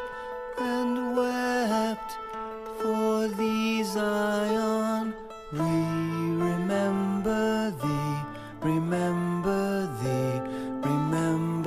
thee, Zion. By the waters of Babylon. E até aproveitando dessa ideia, a gente gostaria até de pedir você para falar sobre esse legado da civilização do misticismo da hoje e como que isso é assim, deturpado nos dias atuais, se funciona, se não funciona, como é que é isso? Tá legal. Já começou, né, a falar. A gente começou. Só pra gente debulhar mais essa bagaça aí. Olha, eu vou fazer um negócio que é como alguém que faltou a muitas aulas de didática. Eu vou começar pelo fim, hein? Vou começar pelo fim e vou anunciar alguma coisa que possivelmente vai ser objeto de publicação no futuro, tá? Não vou entrar em muitos detalhes, senão ninguém vai querer ler depois. Mas, por exemplo, o Crowley, Aleister Crowley, ele reinventa ou recria, como vocês queiram falar, eu costumo dizer perverte, tá? O ritual menor do pentagrama, colocando nomes de entidades que sequer são do panteão superior sumério, são entidades intermediárias, né, do nível da escala de Pazuzu para baixo, tá? E diz que aquele... Tá falando do Liber 25. Exatamente, do Liber 25, isso aí. O bicho E aí o que ele faz? Na verdade, ele pega aqueles nomes e ele atribui outro sentido, né? Ele desvirtua aquela utilização e aquelas invocações e coloca sob uma outra forma, que é a forma do pentagrama. Que não é o que os sumérios faziam e nem tampouco os que vieram antes dele utilizavam o ritual do pentagrama. Isso é um exemplo. Nem aquelas entidades eram usadas dessa forma. De forma alguma, não eram mesmo. Né, de forma alguma. E, inclusive, quando se utilizava de uma dessas entidades, o sacerdote tinha um cuidado tamanho de estar bem conectado e ter atendido ao rito lá do seu patrono, né, e do patrono daquela entidade, do Deus patrono, porque caso ele não o fizesse, a simples vocalização do nome daquela entidade, para os sumérios, traria o sopro de ar que era suficiente para trazer lá do submundo para a Terra aquela entidade que ia sair zoando tudo que tivesse pela frente. Então, veja, é uma beleza mesmo. Se lá na Suméria, se lá na Babilônia, né, que é chamado de Babilônia, já no reinado de Sargon I, ele tem a ideia de construir uma cidade das maravilhas, que seria a capital do Império, e quer dizer, o Império era na Acádia, que era o norte. E ele queria fazer no lugar onde surge toda aquela civilização. E essa é uma construção que leva muito tempo, né? Então a gente vai ver, por exemplo, a Babilônia, cuja capital é Babel. Daí a gente tem relatado no Antigo Testamento a Torre de Babel, que na verdade era um zigurate.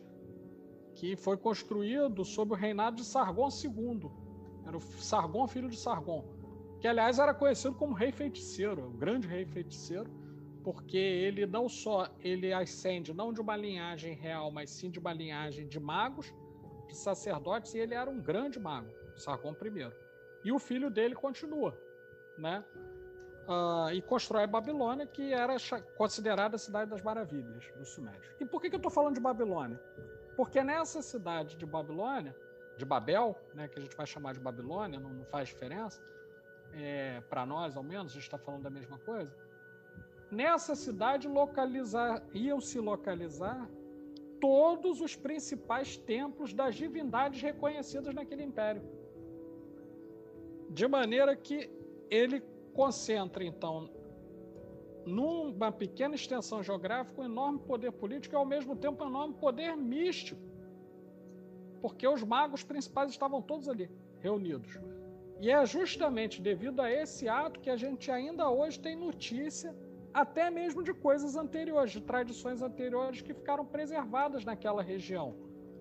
Talvez por isso, não sei, isso é uma hipótese que eu tenho, talvez por isso os povos semitas, especialmente os hebreus, após um período em que eles foram aprisionados na Babilônia, eles narram com tanto ódio, né? E no Novo Testamento isso vai aparecer no Apocalipse com um ódio ainda maior, né? As pessoas com ódio da Babilônia, né? Dizendo que a Babilônia precisa cair, etc.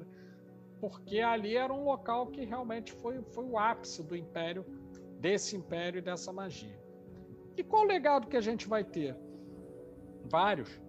O primeiro, que era comum aos sacerdotes procurarem aprender as línguas de outros povos para fazer comércio. Então eles faziam comércio e tinham um sistema de contabilidade que vai influenciar e vai ter relações muito estreitas com a civilização fenícia, por exemplo. Então eles comerciavam muito com os fenícios.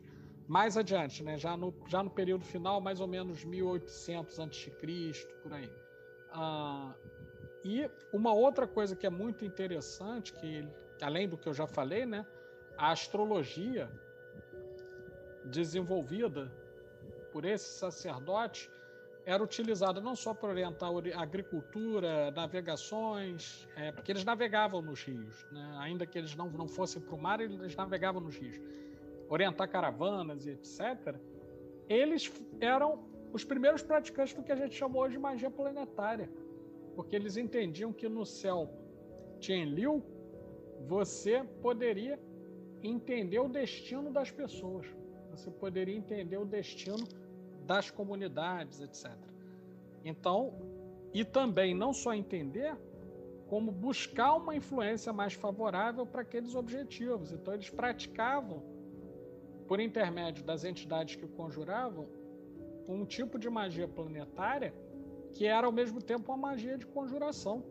Então você conjurava, tal como alguns praticantes da Goécia fazem, você conjurava uma entidade que tinha relação com determinada estrela, com determinado astro, e ela ia atuar só num determinado período, que é quando aquele astro aparecia na abóbada celeste. Então tem muita coisa que foi legada. Qual é a questão que me parece importante para fechar isso? Esse legado que vai da cerveja ao direito, da astronomia até a Goécia, é um legado que ele foi, em boa parte, apagado. A Babilônia foi alvo de muitos, na sua decadência, de muitas invasões e destruição, né, e de muita destruição. A Babilônia, para citar um pedacinho, né, de uma música do Raul Seixas, que está mais próximo como fonte de referência para nós, né, quando lá na música Eu Nasci há 10 mil anos atrás, ele diz: eu vi a Babilônia ser riscada do mapa. Realmente, num dado momento da história da nossa civilização, a Babilônia ela é incorporada ao Império Romano por Alexandre. Desculpa, ela é incorporada primeiro por Alexandre e depois por Tito. Tá, é anexado. Acho que até antes os persas já haviam dominado. Aí vem o Alexandre, domina os persas Domina. e por sua vez domina a Babilônia Sim. e transforma até uma das capitais, né, Do Império, das várias sim. capitais alexandrinas. Sim. E aí vem Tiro, Não, aí aí vem é Tito, só a vem ladeira tudo. abaixo. E por que eu tô chamando a atenção? Vem o Império Vem Romano. Império Romano. E aí, o que vai acontecer? Tem, posteriormente, os muçulmanos, né? E aí, o que vai acontecer? Cada vez que essa localidade que concentrava boa parte da cultura desse povo era invadida, alguma coisa se perdia. Alguma coisa adquiria outro sentido, alguma coisa mudava. E nós estamos falando simplesmente da civilização mais antiga que nós temos registro, porque as demais registravam a sua tradição oral até então. Os primeiros registros de escrita vêm dos sumérios. Então imaginem vocês o quão distante culturalmente, o quão distante socialmente e o quanto distante no tempo está essa tradição de nós. E ainda assim o seu legado persiste, né? Persiste, e a magia praticada pelos sumérios, ela veio a influenciar muita coisa que a gente vê hoje aí. Posteriormente, acho que a gente deveria fazer, eu tô contando até com a colaboração de vocês, já gostaria de contar, porque tem como a gente escrever e com fontes históricas fidedignas e tudo mais, bastante sobre magia suméria e sobre os usos que são utilizados como uma espécie de contrabando intelectual que eu começava a falar no início do nosso podcast. Existe um contrabando intelectual no qual as pessoas inventam alguma coisa, utilizam um nome sumério, assírio, acádio, etc. E como esse nome muitas vezes é indecifrável ou desconhecido, a pessoa acaba se revestindo de um caráter arcano por utilizar aquele nome. Mas às vezes o cara nem imagina do que ele está falando. Ele está utilizando como capa, como alguém que tem uma franquia, né? O fato de eu usar uma camisa da Nike não me faz ser um executivo da Nike, por exemplo. Da mesma maneira, o fato de eu usar um nome sumério para uma prática que não é suméria não faz de mim alguém que conhece o misticismo e a magia daquele povo, né? O máximo que você vai ser é papagaio de pirata, né? Se conseguir repetir direitinho. Se conseguir falar direito aí. Que pelo que você já falou aí do jeito que era lá, nem bêbado eu acho que eu consigo falar do jeito correto. Olha, né? eu vou te dizer que eu levei um bom tempo para conseguir pronunciar algumas palavras, viu? Não é mole, não. Até o que parece, se eu não me engano, acho que a gematria e alguns aspectos da cabala judaica, ela foi também por conta do cativeiro da Babilônia, né? Que os judeus aprenderam com os babilônios e foram... Eu diria para você o seguinte, Lincoln, nós temos aí, eu diria para você que eles aprendem o conteúdo e dão uma outra forma. Exato. Porque para os antigos babilônios, né, onde houve o cativeiro no Império Babilônico, havia a ideia de 10 mundos com 10 entidades governando cada mundo, a partir do mundo que nós vivemos, passando pelo mundo dos mortos, né, que é o que popularmente você pode falar que é o umbral, purgatório, o que quer que você queira chamar, e a partir dali você tinha 9 mundos comandados por 9 grandes divindades. E Tiamat exilada lá em algum lugar fora desse espaço. Se você fizer uma analogia, você pode até montar a árvore da vida e você pensar em Sefirot. Se você falar em termos de Sefirot, você vai pensar que Tiamat te espera lá no abismo de Daat, tá certo? Ela tá lá. Exatamente. É porque aí, às vezes, o cara, lá naquela época na antiguidade, né, o cara tá lá no cativeiro, ele começa a ter contato com essas ideias e fala assim, peraí, isso aí é muito similar ao que eu aprendi aqui na minha religião, na minha concepção de cosmologia, cosmogonia e tudo mais. Então, é equivalente. Nesse caso, a equivalência valia-se por antiguidade e é o entendimento que eles tinham daquela coisa em si. Não, sem dúvida. E lembrando assim que parte desses povos, né, são de um ramo semita, que vai dar origem à parte dos povos indo-arábicos e aos hebreus. Sim. Então, de alguma maneira, eles tiveram contato com essa cultura. O quanto cada um se apropriou, transformou essa cultura, aí varia de caso a caso. Mas, sem dúvida alguma, se você pega a narrativa bíblica, você vai ver que Abraão ele migra da Caldeia. Não, e exatamente, até esse aspecto, quando a gente fala, se a gente for falar em elementos míticos, quando Deus fala para Abraão que ele vai ser pai de multidões, e aí ele tem duas descendências, Ismael e o filho com a escrava egípcia, Agar, que é o Ismael, né? E o filho dele, que eu esqueci o nome, que ele vai sacrificar lá no Isaac. Isaac dá origem ao povo hebreu e Ismael dá origem aos povos árabes. Sim, que posteriormente vai ser todas aquelas povos árabes que posteriormente vão se formar na religião islâmica. Então, de certa forma, em aspectos míticos, eles são uma origem comum. E todos sem dúvida. De Akkad. Sim, é por aí mesmo. E então, a gente tem um podcast que trata de Cabala, onde a gente fala um pouco disso. Acho que na primeira metade. Inclusive sobre a magia judaica, uma magia que seria do deserto, como é chamada, que não é algo comum de Deus, e que acaba sendo um pouco dessa herança também, não só nessa parte conhecida da Cabala ou Cabalá, que vocês estão mencionando, mas nessa parte mais mágica, feiticeira, vamos dizer assim, ligada ao judaísmo, é chamada de magia do deserto. A aplicabilidade prática, né, daquilo que era só o conhecimento cosmológico e tudo mais. Não quer acabar lá, né, como a gente discutiu com o Fernando lá, não tem essa parte prática também, no sentido mais... Sim, ela tem até. Ela tem, né, mas tem uma parte muito... Não vou dizer assim popular, né, mas intelectual, ortodoxa, menos intelectual e menos ortodoxa mesmo, do judaísmo, ligado a essa magia do deserto, que certamente, tudo até que o Pablo descreveu aqui, é uma herança, né? E falando, ele falou do Raul Seixas, só lembrando que a gente tem um podcast sobre o Raul Seixas também. Que bacana. Então, dentro disso e fazendo um adendo, né? Por exemplo, quando você tem no Velho Testamento o enfrentamento entre Elias e os seguidores de Baal, nós temos que lembrar que Baal era uma dessas entidades intermediárias lá na Síria, e ele é cultuado como um deus entre os elamitas, que eram um desses povos semitas que estava ali naquela região da Palestina, Israel, etc. Né? Então ele é um culto que emigra de uma região para outra, né? A noção de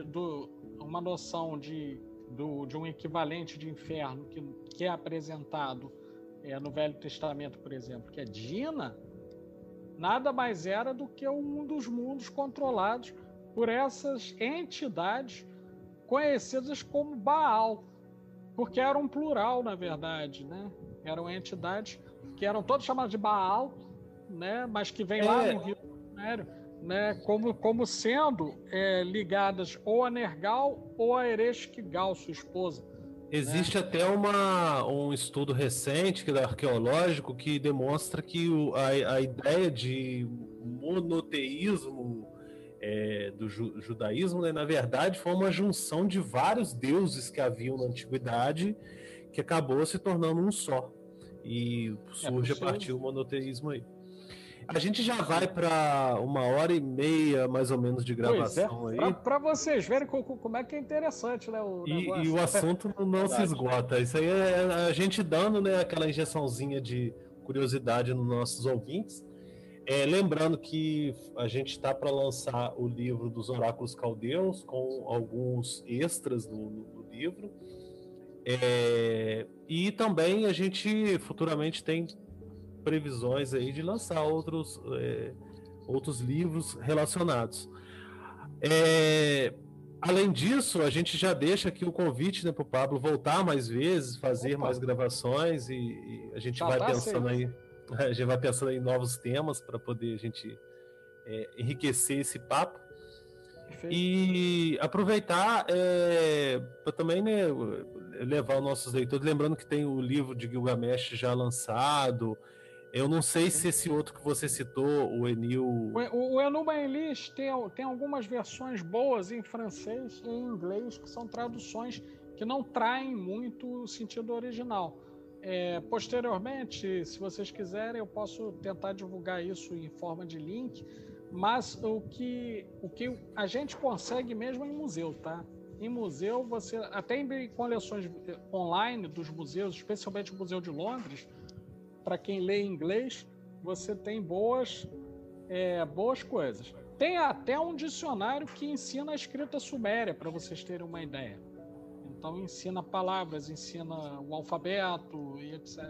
Então vale a pena conferir, viu? É interessante.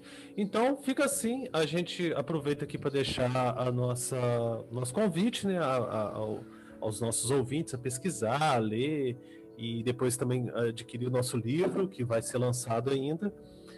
E já eu vou passar a palavra a vocês para fazer suas considerações finais para a gente encerrar o nosso programa de hoje, que está maravilhoso como sempre. Mano Adílio, faça suas palavras.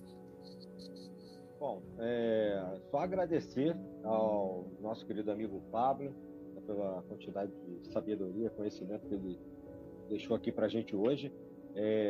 Como vocês já colocaram, como acontece sempre, a gente não esgota o assunto. É só uma forma de despertar curiosidade, como o Lincoln falou, e também chamar a atenção. Acho que isso também ficou muito importante hoje, muito pontuado. Quantas vezes a gente chamou a atenção não só para as belas explicações que ele deu, mas também para os perigos que rondam essa parte da magia que acaba sendo ressuscitada nos dias atuais de maneira irresponsável, muitas das vezes, né, por algumas pessoas, alguns ocultistas mais ou menos compromissados com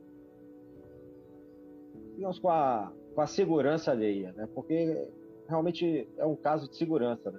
Eu ia citar agora no final, mas o Lincoln, eu vou fechar com isso, só com um exemplo. O Lincoln começou aqui o encerramento, eu não falei. Mas ele falou agora de Baal, né? O Pablo, e a gente, dentro disso que eu estou falando, desse contexto aqui, tem um conhecido meu que uma vez, entrando numa linhagem dessas que gosta de ficar chamando tipo de sumérico, botou o moto dele, o nome mágico dele de Baal. Uhum. Bom, em poucos meses ele estava sem emprego, cheio de problemas. Obviamente ele largou essa tradição, né, e entendeu que ao colocar, né, o nome mágico dele com uma divindade que ele mal conhecia, mas que ele achava charmosinha, porque gostava de fazer uma associação com essas coisas aí do lado negro, a quantidade de problemas que ele trouxe para a vida dele, aí ele acabou saindo disso tudo e hoje ele tem essa plena consciência. Então é só um exemplo, né, aqui no Rio de como isso pode ser perigoso, e que a gente hoje aproveita o programa para mais uma vez chamar a atenção dos ouvintes, principalmente, como eu disse, dos mais novos ou dos menos experientes, porque quando você já tem uma estrada e já tem um discernimento, cada um tem o livre-arbítrio para fazer o que quer, né? Desde que não carregue os outros para isso, que é a minha grande crítica a algumas tradições, carregar os outros para levar para a beira do abismo sem avisar que está fazendo isso, né? Não dar os devidos conselhos. Então, acho que esse programa é importante também por isso, e o Pablo contribuiu muito. Queria agradecer a ele, em nome da Sabedoria Arcana, né? E agradecer aos ouvintes por estarem aí conosco mais uma vez. É um prazer. Bom, isso, perfeitamente. Olha só, eu tenho meu e-mail, vou começar pelo fim, né? Falando do contato, psm de mamãe bsantos@gmail.com. Eu tenho 2 canais no YouTube. Eu uso um deles para trabalhar assuntos acadêmicos, da universidade, discussões políticas, etc., que é o canal Pablo Bispo. E eu tenho um segundo canal chamado Mátesis Magister. Mátesis com TH e I no final, né? Mátesis e Magister, né? Que é um canal que esse é diferente. Esse eu trabalho questões místicas, tarô, templarismo, entrevisto pessoas, falo também de magia cerimonial, goécia, etc. Convido as pessoas a se inscreverem no canal. E aí, como consideração final, eu vou de novo começar pelo fim e vou dizer o seguinte: nós todos temos uma atração quase que natural, né, pelo oculto. O que é misterioso geralmente atrai mesmo. E a gente vai querer entender esse misterioso. O grande problema é que uma coisa é você querer estudar e outra coisa é você achar que conhece algo. E a terceira coisa, que é pior ainda, é você não conhecer e agir como se conhecesse. Vou dar um exemplo que ilustra bem quando a gente está falando dessas questões aí ligadas à invocação. Imagine que eu não conhecesse o Adílio pessoalmente, mas tivesse ouvido falar do Adílio. E aí eu começasse a me apresentar em algum lugar como se eu fosse o Adílio. Não, eu sou o Adílio, eu sei isso, eu sei aquilo. E o Adílio, num dado momento, percebesse que eu estava me passando pelo Adílio. Obviamente, o Adílio não ficaria feliz, possivelmente faria alguma coisa contra mim. Imagine se o Adílio fosse uma entidade arcana e percebesse que eu estava usando o seu nome para propósitos que nada tinham a ver com os dessa entidade. Esse é o grande período de lidar com magia ancestral sem ter o devido preparo e conhecimento, tá? E por último, eu que agradeço a oportunidade de estar aqui, poder conversar sobre esses temas, poder falar ao público que nos escuta e fico feliz com o convite de estar presente e posteriormente participar em publicações de vocês também. Muito obrigado a todos, hein? Uma boa noite e realmente fico muito grato por poder participar. Nós que agradecemos a sua presença, né? E principalmente por compartilhar conosco toda essa sabedoria. Mais uma vez, agradecemos a todos os nossos ouvintes também e nos encerramos aqui, deixamos aqui nossa mensagem e um cadinho aí da curiosidade para vocês. Um fraternal abraço, amplexos fervorosos a todos e saudações fraternais. Saudações. Saudações, até a próxima.